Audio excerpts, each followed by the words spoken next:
Class 6 के last chapter history के building, painting and books में आपका स्वागत है। तो इस चैप्टर में हम ये पढ़ेंगे कि जो गुप्त काल था उसमें कौन कौन से ऐसी चीज़ें मिली, कौन कौन सी ऐसी चीज़ें अभी तक हैं जिनको हम कह सकते हैं कि भाई ये गुप्त काल में इनको निर्माण हुआ। कौन कौन सी बुक थी, कौन कौन सी बिल्डिंग थी और कौन कौन सी पेंटिंग थी। सबसे पहले एक आयरन पिलर है मेहरौली दिल्ली में, कुतुब मीनार के पास। ये एक रिमार्केबल एग्ज़ाम्पल है, बहुत गजब का एग्ज़ाम्पल है हमारे इंडिया के क्राफ्ट पर्सन्स का। ये आयरन का बना है, 7.2 मीटर हाइट है, 3 टन का वज़न है, लगभग 1500 ईयर्स पुराना है। 1500 ईयर्स एगो इसको बनाया गया था। तो इसमें क्या होता है कि इसमें जो इंस्क्रिप्शन लिखा हुआ है, इसमें जो लिखा हुआ है उसमें हमको चंद्र का नाम पता चलता है। चंद्र लिखा हुआ है जिसका गुप्ता डायनेस्टी का पता चलता है। इसके बारे में एक सबसे बेहतरीन बात यह है कि इतने सालों से इसमें कभी भी रस्ट नहीं लगा है, जंग नहीं लगा है। तो ऐसे हमारे उस समय में कारीगर हुआ करते थे, वो लोहे को ऐसा मतलब ऐसी चीज़ें उसमें मिक्स करते थे, ऐसा बनाते थे जिससे उसमें जंग नहीं लगता था, उसमें रस्ट नहीं लगता था। फिर इसी प्रकार बिल्डिंग जो थी, क्राफ्ट पर्सन की कई ऐसे बिल्डिंग मिले, उनमें जैसे स्तूप जो है, आपने सांची का स्तूप सुना होगा। तो स्तूप बहुत फेमस है। स्तूप का मतलब होता है माउंट मतलब होता है एक टीला। कई तरह के स्तूप हो सकते हैं, राउंड, टॉल, बिग, स्मॉल। और उनमें कॉमन फीचर होते हैं कि उनमें एक छोटा बॉक्स होता है, स्मॉल बॉक्स, जो उसके सेंटर में रहता है, जिसको रेलिक बॉक्स कहते हैं। इसमें जनरली जो बुद्ध और उसके फॉलोअर थे, भगवान बुद्ध और उनके फॉलोअर के टीथ, बोन या एसेस लगे होते हैं, एसेस इसमें रखे होते हैं। और प्रेशियस स्टोन कॉइन भी रखे रह सकते हैं उनके। ये देखिए, ये एक स्तूप का पिक्चर है। तो इसमें रेलिक कास्केट होता है, रेलिक बॉक्स या रेलिक कास्केट बोलते हैं, जो उसके बीच में रखा होता है।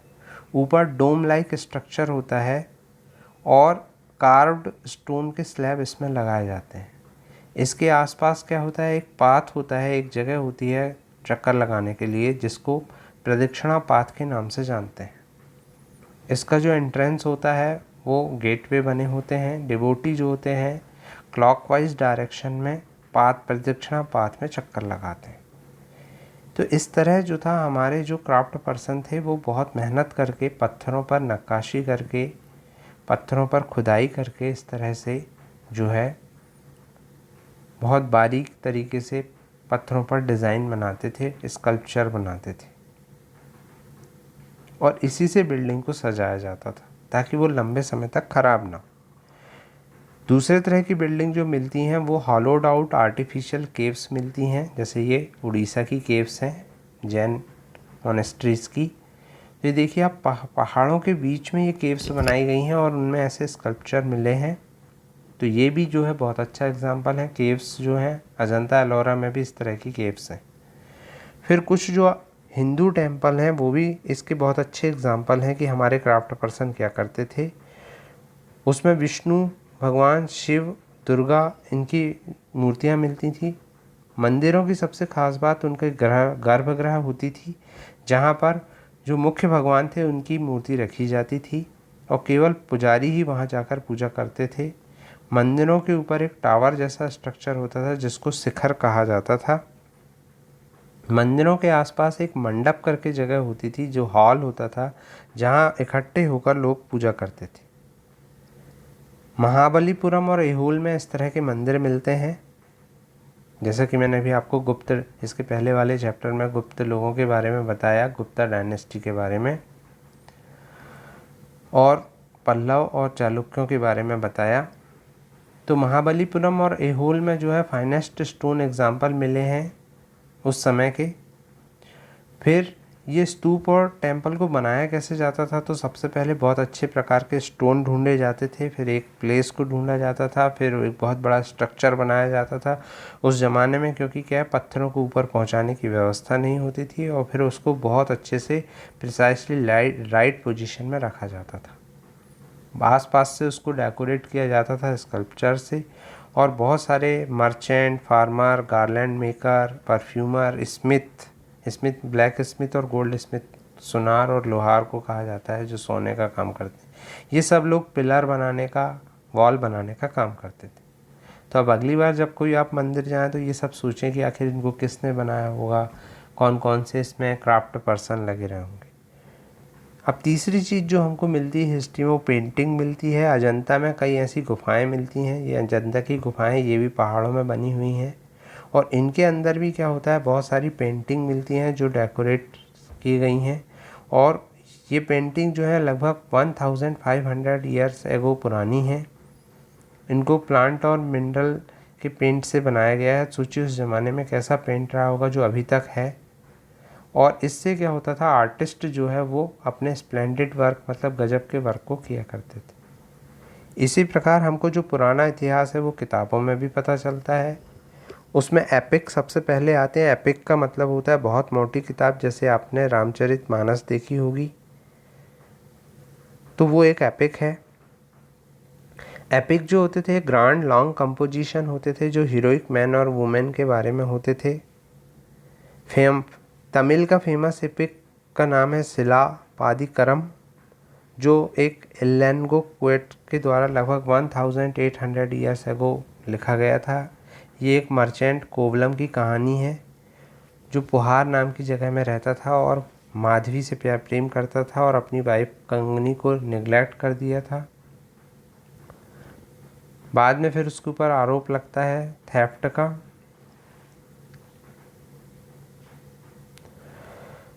तो किंग जो है कोवलम को डेथ देता है। कंगनी उसको प्रेम करती थी तो वो भी जो है पूरी मदुरई को डिस्ट्रॉय कर देती है। इस तरह की कहानी है कोवलम की इस एपिक में। दूसरा तमिल एपिक है मनी मैकलाई। ये भी सत्तानार नाम की जगह में 1400 ईयर्स एगो पहले, मतलब ईयर्स एगो लिखा गया था। ये डिस्क्राइब करता है कोवलम और माधवी के डॉटर की कहानी। तो इस तरह से ये जो कहानियाँ हैं, इनके माध्यम से हमें केवल कहानी को नहीं देखना है, उस टाइम के लोगों के बारे में पता चलता है। जैसे कालिदास, जिनके बारे में हमने पढ़ा, उन्होंने बहुत सारी किताबें लिखी। तो उन्होंने संस्कृत में किताबें लिखी और उससे हमको उस ज़माने के लोगों के बारे में पता चलता है। फिर पुरानी जो हिंदू रिलीजन थे उसमें बहुत सारी किताबें हैं, जैसे पुराण है। पुराणों का जो भी लिखा गई हैं, जितनी भी पुराण लिखी गई हैं, उनको गुप्त काल में लिखा गया है और वो अलग अलग भगवान और देवी देवताओं के लिए लिखी गई हैं, जिसमें विष्णु, शिव, दुर्गा और पार्वती के नाम विशेषकर हैं। पुराण भी जो है सिंपल संस्कृत वर्ष में लिखी गई है। दो संस्कृत के महान एपिक हैं, एक महाभारत और एक रामायण। महाभारत में वार के बारे में बताया गया है पांडवों और कौरवों के बीच में, जो कज़न थे, और उनकी कुरुवंश की राजधानी हस्तिनापुर थी। और ये भी बहुत पहले महात्मा वेदव्यास के द्वारा लिखी गई है। और इसका एक अंश इसमें भगवत गीता है, जिसमें भगवान श्री कृष्ण ने अर्जुन को उपदेश दिया है, जिसमें जीवन की बहुत महत्वपूर्ण बातें कही गई। पुराण और महाभारत दोनों को महर्षि वेदव्यास ने लिखा था।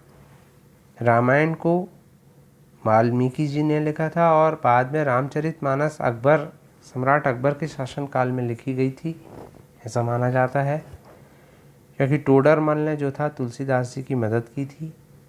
तो टोडरमल जो थे वो अकबर के मुख्य मंत्री थे, सलाहकार थे।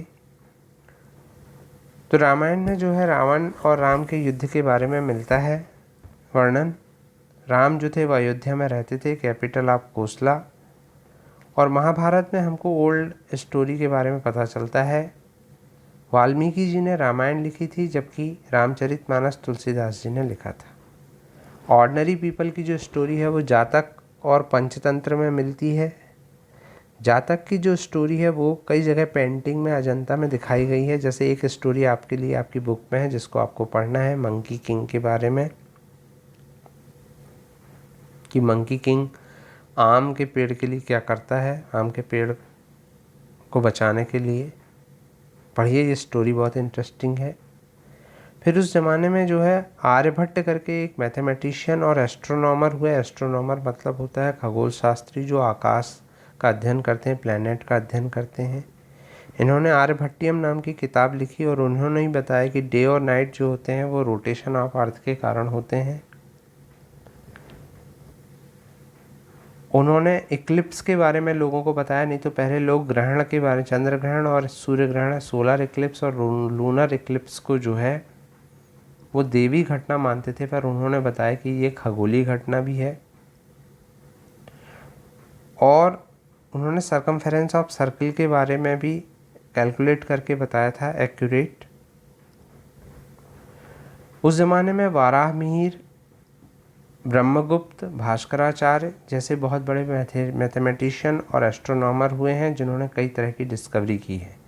तो हमारे भारतवर्ष में इस तरह के विद्वान, इस तरह की पेंटर, इस तरह के क्राफ्ट पर्सन, कवि और इस तरह के हमारे एपिक हैं जिस पर हम गर्व कर सकते हैं और कह सकते हैं कि हमारा भारत जो था वो कल्चरली बहुत समृद्ध था। तो इसलिए इस लेसन में आपको ये बताया गया कि क्या क्या ऐसे हमारे पास हिस्ट्री के प्रमाण हैं, हिस्ट्री के एविडेंस है जिसकी सहायता से हम हिस्ट्री को समझ सकते हैं। अब हम देखेंगे हमें नोटबुक में क्या करना है। तो हमें मैच द कॉलम करना है। तो यहाँ आंसर है सीधे। स्तूपा का मतलब माउंट होता है, शिखरा टावर को कहते हैं, मंडपा वो प्लेस होता है टेम्पल में जहाँ लोग पूजा कर सकते हैं, गर्भगृह वहाँ है जहाँ पर इमेज रखी जाती है भगवान की, डेटी की, और प्रदक्षिणा पाथ वह होता है जिसमें सर्कुलर पाथ होता है स्तूपा के आसपास जिसमें लोग चक्कर लगाते हैं। फिल इन द ब्लैंक्स में आपको बताना है कि कौन था ग्रेट एस्ट्रोनॉमर। तो अपन आर्यभट्ट लिख सकते हैं, दूसरे भी नाम है यहाँ पर। गॉड और गॉडेस की स्टोरी कहाँ मिलती है, तो वो एपिक में भी मिलती है और पुराणों में भी मिलती है। वाल्मीकि जो हैं वो कौन थे, तो संस्कृत रामायण किसने लिखी थी, तो वाल्मीकि जी ने लिखी थी। और तमिल एपिक के नाम बताना है, सिलापादिकारम और मनी में कलाई जो है, ये दो इम्पॉर्टेंट तमिल एपिक है। इस लेसन में क्वेश्चन आंसर सिर्फ डिस्कशन के लिए हैं, इसलिए आप अपने टीचर से उनको डिस्कस करके और अपने व्यूज़ रख सकते हैं, उनको नोटबुक में लिखने की आवश्यकता नहीं है। Thank you very much for attending my class.